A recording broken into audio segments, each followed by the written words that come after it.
Sejam todos bem-vindos. E hoje eu vou conversar um pouquinho com vocês sobre como é ser humano. Como é ser humano? O que é um ser humano? E vamos falar isso do ponto de vista mais emocional, mais espiritual. Vamos falar isso pensando na nossa capacidade de se relacionar com o outro. Porque para falar de ser humano a gente pode falar de um monte de coisa.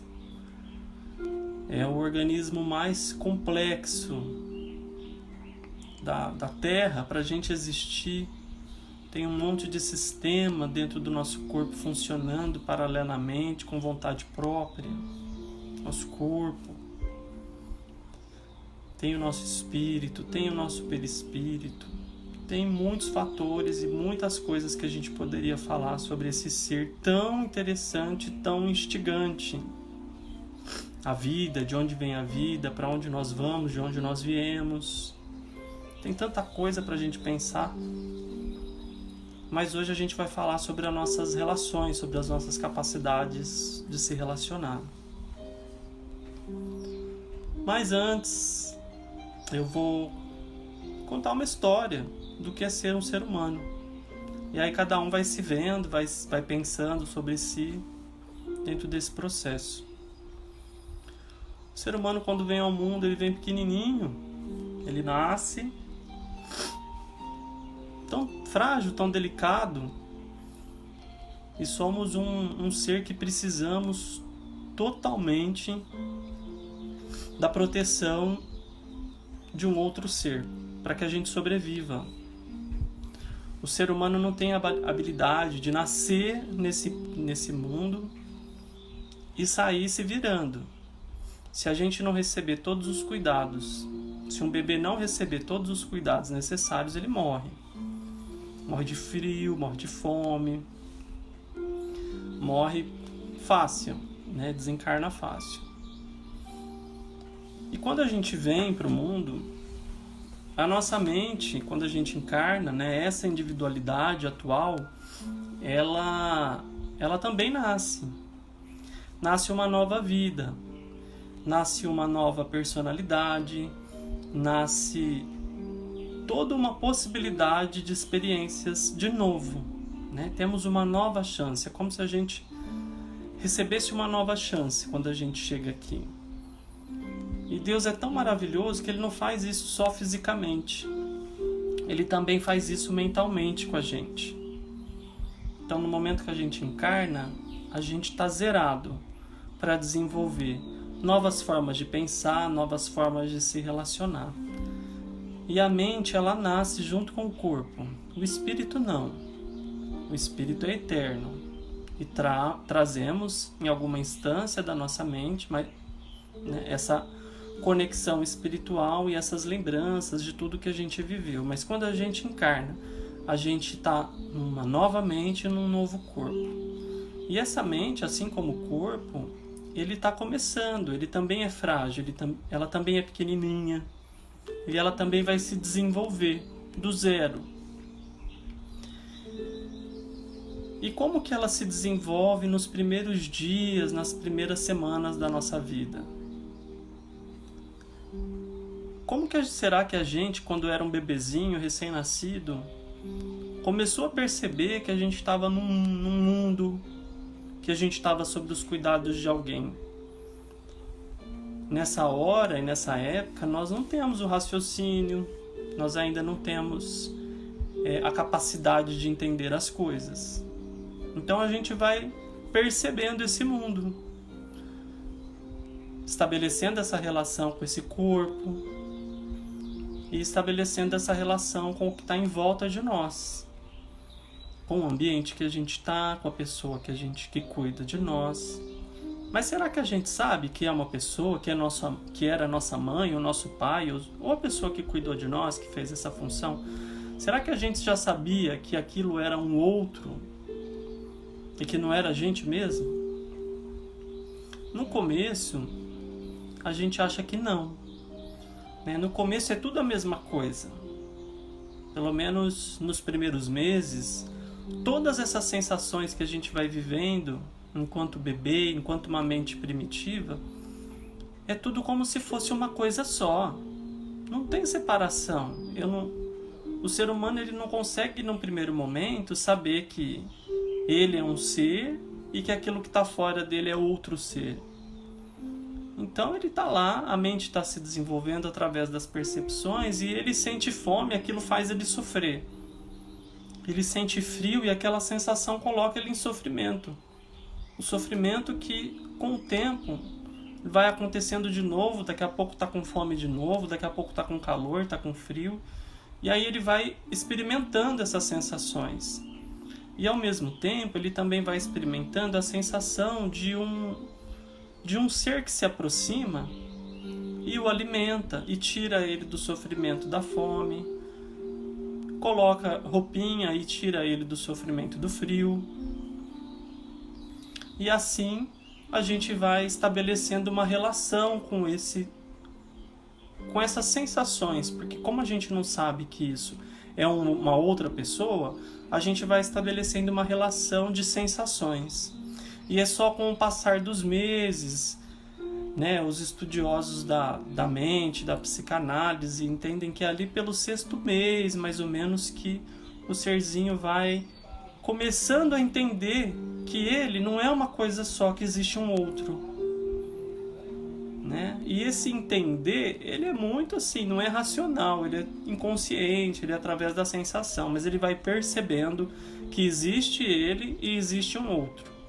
Mas tudo aquilo que ele viveu antes de perceber a presença de um outro, era uma coisa só. Era uma coisa só dentro dele. Então ele sentia a presença e a ausência, a boa sensação, a má sensação. Às vezes a presença daquela amorosidade, daquele conforto, era por mais tempo em algumas pessoas. Às vezes a ausência daquele conforto era por mais tempo, né? Porque a mãe ou a pessoa que cuida está presente e se ausenta para fazer alguma coisa, volta e vai, né? E a gente fica ali nessa psicodinâmica de entender o que são essas sensações. E aí quando a gente começa a entender que é um outro, com o tempo vai reconhecendo, né? Sorri, pede atenção, ganha atenção, e aí a nossa mente vai se desenvolvendo, a gente vai crescendo fisicamente e mentalmente, até a gente entender de fato que existe um eu e existe um outro. Né? Então tem sensações que são minhas e tem sensações que são provocadas pelo outro. Quando o outro se aproxima, quando o outro se afasta. E aí a gente vai começando a entender essa nossa relação comigo e com o próximo, com outras pessoas ou com o que está externo. Bom, essa história é muito bonita, mas o que eu quero trazer para vocês com ela? Como a nossa mente ela é estruturada com base nessas experiências, nós vamos estar, enquanto seres humanos, fadados a uma característica emocional que ela vem desde a mente primitiva e nós não vamos mais conseguir nos libertar dela. Então nós estamos fadados a sermos seres projetivos, porque tivemos lá na nossa mente primitiva, e quando a gente começou a se formar e a formatar a nossa mente, o nosso pensamento, isso foi estruturalmente através de uma relação eu e outro. E no início essa relação não parecia, não sabia que era eu ou outro, era uma coisa só. Então isso traz para nós uma característica de sermos projetivos. Nós vamos estar sempre colocando no outro, porque nós nascemos com essa função. Ela foi estruturante para nós. Então o outro, a presença ou a ausência do outro sempre vai despertar em nós sensações, pensamentos, emoções, sofrimento, acolhimento, amor, ódio, porque isso estruturalmente nós fomos criados assim, criados mesmo, né? Surgimos, nascemos e nos desenvolvemos em cima de uma relação. Então, nesse momento, a humanidade, né, seres espirituais que nós somos agora, temos a característica de sermos seres relacionais. Então, nós não conseguiremos, nessa encarnação, ter o total domínio, o domínio absoluto sobre nós mesmos, porque nós sempre vamos ter o elemento do outro, seja pela sua presença ou seja pela sua ausência. E é interessante a gente pensar sobre isso. Primeiro, nós sabemos que somos ainda espíritos, né? Pessoas que temos muitas dificuldades a nível espiritual. Então, se tivéssemos o total domínio de nós mesmos sem depender do outro, provavelmente nós afundaríamos ainda mais no individualismo. Nós não estaríamos preocupados com o outro enquanto coletividade, enquanto sociedade, enquanto humanidade, pelo estágio que a gente está. Então, esse mecanismo de relação é um mecanismo necessário para o grau que a gente está.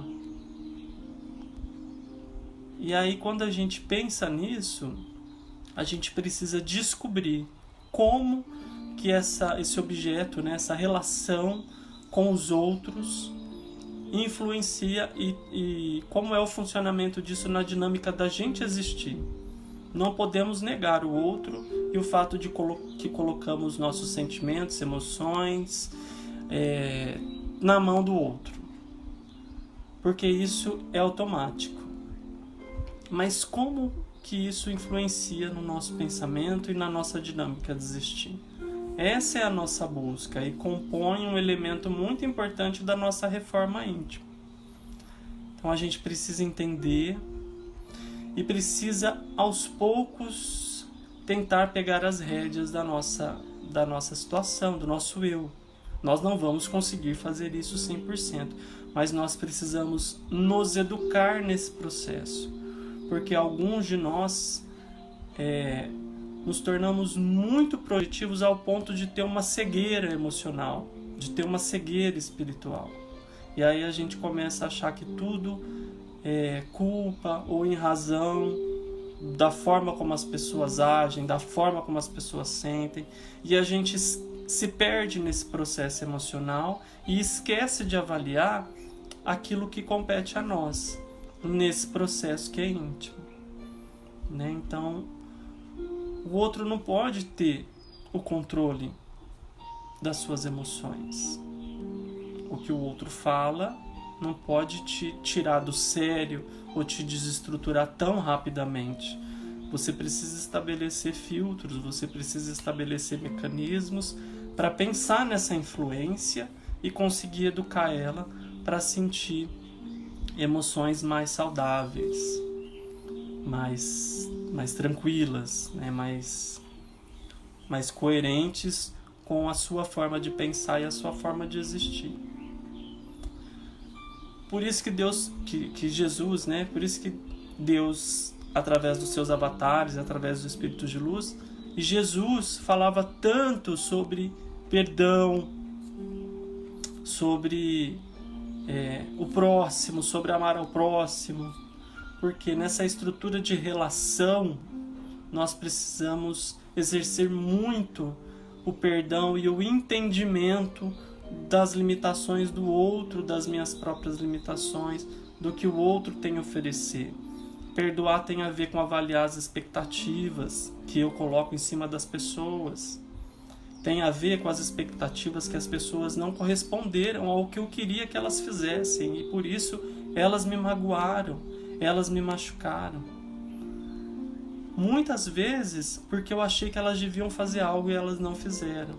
Então vejam como essa relação com o próximo é muito forte para nós. E o perdão não é só uma palavra bonita, ele é um processo que precisa avaliar tudo isso. Avaliar o que de fato é meu e o que de fato é do outro.